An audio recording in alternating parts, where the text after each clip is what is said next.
Class 7 Science, Chapter 18 Wastewater Story Animated Science Introduction. As we already learnt in Chapter 17, water is a precious natural resource on Earth. We use water every day for various purposes. Clean water that is fit for drinking is not available to all.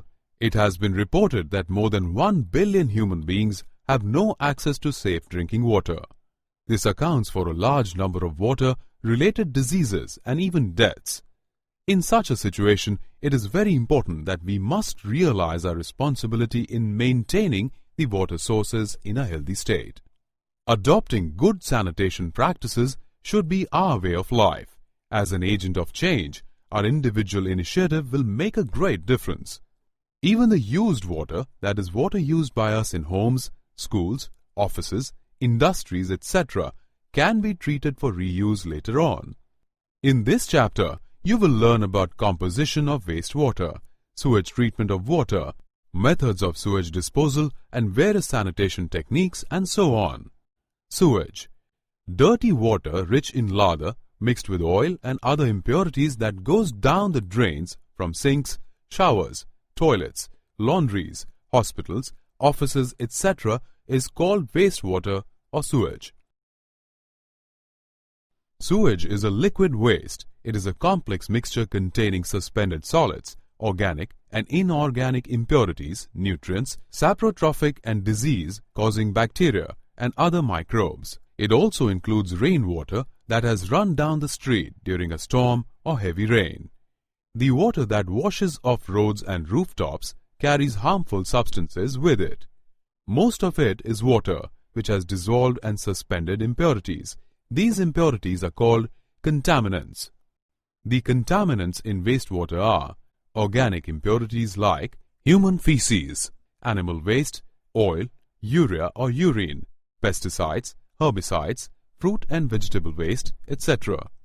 Inorganic impurities like nitrates, phosphates, metals, nutrients like phosphorus and nitrogen, bacteria which causes cholera and typhoid, other microbes which cause dysentery.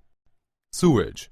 The network of small and big pipes that carry wastewater is called sewers, and all sewers together form the sewerage.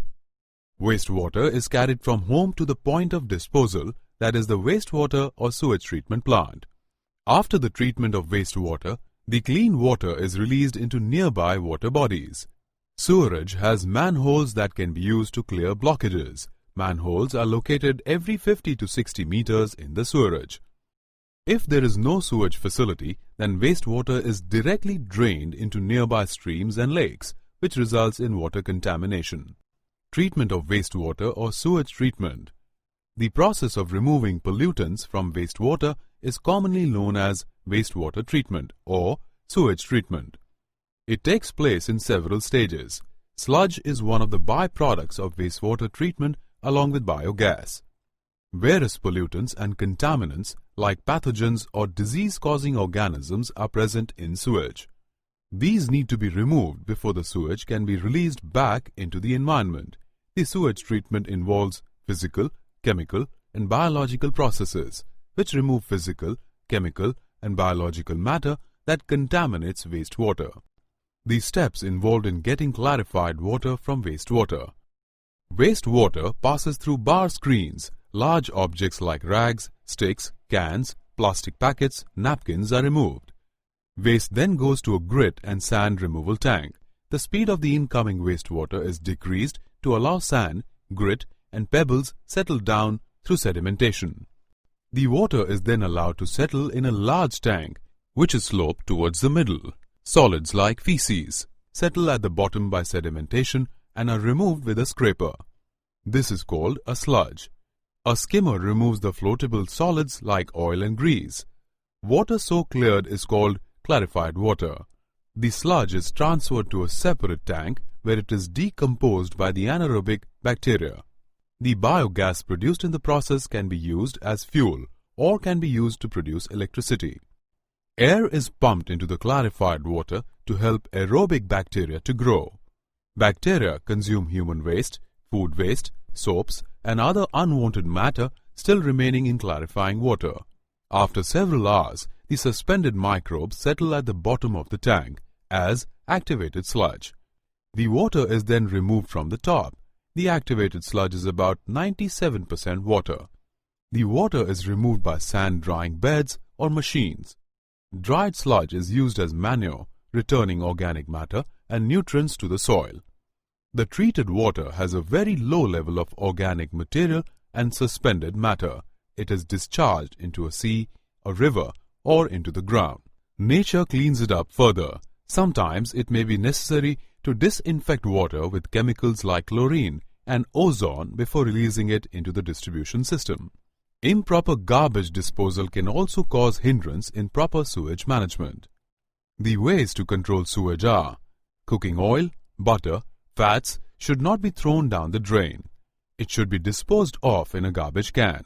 These materials can harden or block clogged pipes and can cause the sewage to overflow in your home or in public places.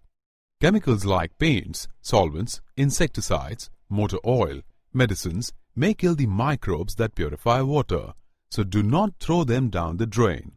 Use tea leaves, solid food remains, soft toys, cotton, sanitary towels, etc. should also be thrown in a dustbin. These wastes choke the drain. They do not allow the free flow of oxygen. This hampers the degradation process. Sanitation and disease. Poor sanitation and contaminated drinking water is the cause of a large number of diseases. In our country, a vast number of our people are still without sewerage facilities. A very large fraction of our people defecates in the open, on dry riverbeds, on railway tracks, near fields and many a times directly in water. Untreated human excreta is a health hazard. It may cause water pollution and soil pollution. Both the surface water and groundwater get polluted. Groundwater is a source of water for wells, tube wells, springs and many rivers, as you have already learned. Thus, it becomes the most common route for waterborne diseases. They include cholera, typhoid, polio, meningitis, hepatitis and dysentery. Alternative arrangement for sewage disposal. To improve sanitation, low-cost on-site sewage disposal is being encouraged. Examples are septic tanks, chemical toilets, compositing pits. Septic tanks are suitable for places where there is no sewerage system, for hospitals, isolated buildings or a cluster of 4 to 5 houses. Some organizations offer hygienic on-site human waste disposal technology. These toilets do not require scavenging. Excreta from the toilet seats flow through covered drains into a biogas plant. The biogas produced is used as a source of energy. Sanitation at public places. There are several basic rules for sanitation in public places. There should be sufficient toilet facilities for the maximum number of people using the area during the day. Toilet facilities should not be connected directly to the kitchens.